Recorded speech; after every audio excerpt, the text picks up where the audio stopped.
This is Micornus, Phokane, the leader and the founder of Church Governance Solutions. We are dealing with relationships that are unacceptable in the church, and yet they are very common in the church of today. And we want to deal with that today and make sure that we get rid of this type of spirit, this type of behaviors that are prevalent in our churches of today. This is part 2, of course, today. And I would love just to mention that the spirit of praying against your perceived enemies, when you start to pray what we call dangerous prayers. And we've seen this actually very common in the church of today, where people will say, we will pray dangerous prayers against our perceived enemies.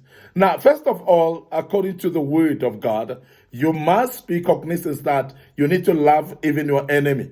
So therefore, you cannot hate your enemy according to the word of God. So as a child of God, therefore, you cannot expect your enemy actually to be somebody that you pray against. You cannot actually pray against your enemy and focus on praying against your enemy and think that you are the child of God. And I want to emphasize, because it's a very important aspect that one needs to understand, that you cannot actually embark on praying against your enemy and still call yourself a child of God. And we have seen this happening. It is very common, as I said. And people will say, I will pray dangerous prayers and back to the sender type of prayers that people say, and they actually curse their own enemies, the people that they perceive to be their enemies. And most of the people that even they call enemies, they are not even aware that they're enemies to them. There are people that you hate. There are people that you don't like and love. And therefore, you find yourself finding it difficult to fellowship with such people. And therefore, those people become, therefore, your enemies. And you find yourself even praying against them. This is a spirit that is unacceptable. And I want to emphasize that those of you who still think that it is correct to pray for somebody that you perceive as your enemy, that is not the Spirit of God at all. And we have seen this happening. And I want to also urge you that if you pray, pray correctly for your person that you think that they're enemies. Pray for their blessings. Pray for God to help them. Pray for breakthrough in their lives. Pray for their success as well. As you do so, remember that you're releasing yourself out of the hatred of your enemy. And when you see their success, and you must not be jealous against them either, but rise up above that type of a spirit. And when you pray, rather pray for the people that you perceive as your enemies. Pray for their success, pray for their breakthroughs, and let them be successful in their lives according to your prayers as well. So when you embark on praying, rather pray for their success. You rather not pray than to pray against them.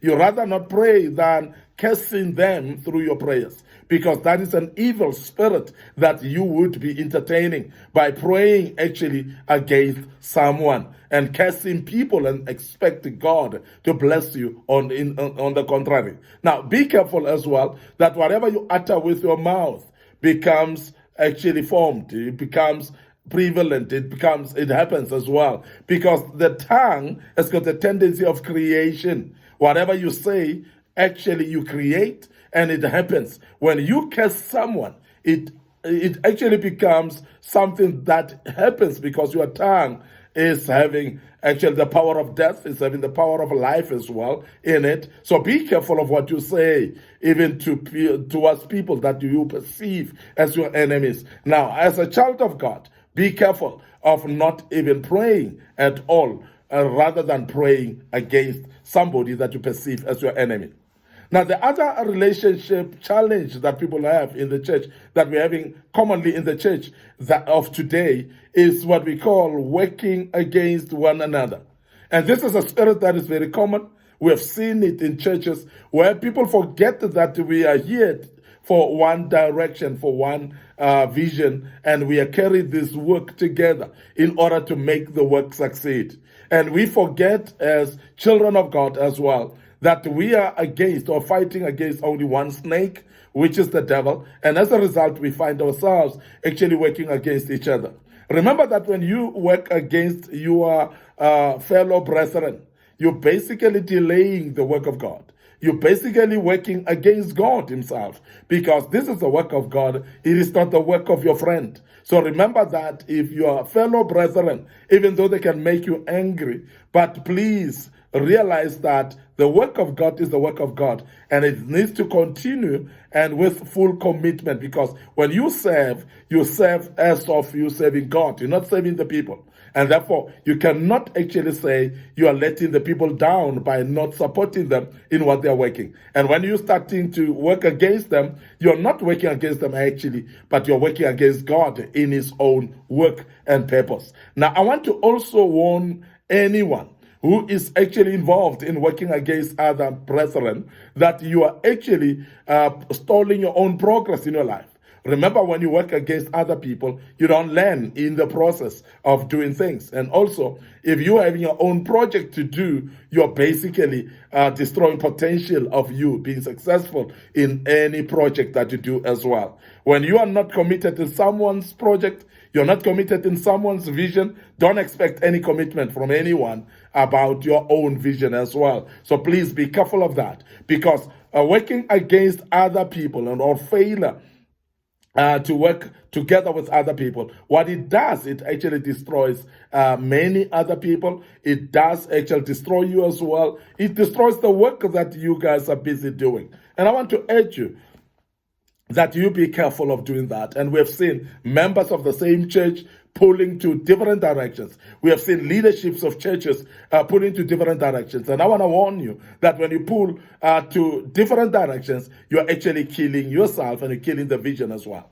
And we have seen leadership, a group of leadership, that would actually even plan and have meetings and to plan against their own pastors. And we have seen this in certain churches whereby people will actually even vote for members that they know they will give the pastor a tough time. When they are having leadership meeting elections, they will actually look to vote for people with intention to give the pastor a tough time. And as a result, this is working against the work of God. This is working against each other. This is not building, it's actually destroying. And I want to urge you as an individual in a particular church, as a member of a church, so please be careful of this spirit and don't participate in it either. Don't work against the other people. Don't actually participate in working against each other. Because as you work against each other, as I've mentioned earlier, you're working against the work of God. Therefore, you're destroying yourself, you're destroying the work of God as well. And no progress shall be expected in a setup where people work against each other. I want to end up here today. Your host, Micornus Phokane. Thank you very much for listening to us and being part of this great topic. This was part 2. Of course, we'll deal with part 3 tomorrow. So please, before I check out, remember our Facebook page, Micornus Phokane, Church Governance Solutions, and like those pages. Make sure that you're part of what we post here, because you'll learn out of it. But also realize the fact that we're having a YouTube channel that you need to subscribe to, and there are lots and lots of material that we've posted already on the YouTube channel. Participate in it. Please learn out of it, and may the good Lord bless you. And check out right now, and we say cheers for now. Join us tomorrow.